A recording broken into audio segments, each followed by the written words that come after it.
It's a wake-up call for Syriza. The first general strike since it came to power resulted in violence with police, a sign of continuing anger.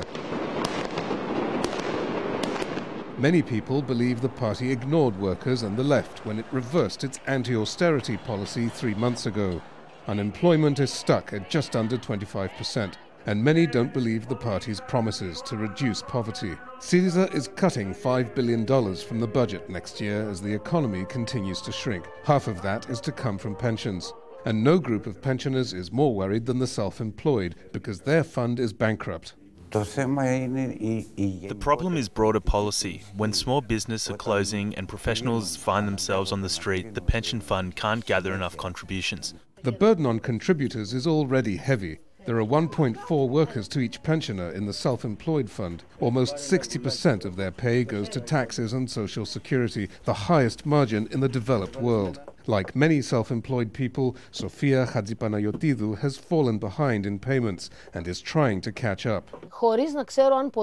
I don't know if I will ever have a reward for the money I'm paying now. It's as though I'm throwing it down a sewer.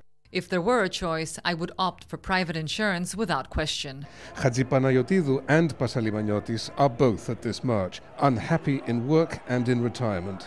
A year ago, the labour unions were behind Syriza. They thought the left was Greece's best chance of breaking the vicious cycle of spending cuts and recession. It's not just about pensions. Syriza promised no new taxes and said it would restore minimum wage to $800 a month. Now that it's caved in, the unions are turning against it.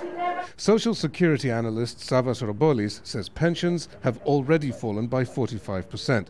He thinks the government should crack down on undeclared labour. You can't cut pensions and allow €6 billion worth of contributions to go uncollected since last year. That's the size of contribution evasion right now. Businesses are in arrears to the system.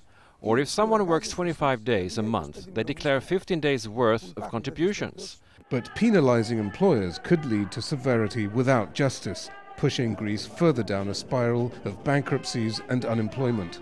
John Psaropoulos, Al Jazeera, Athens.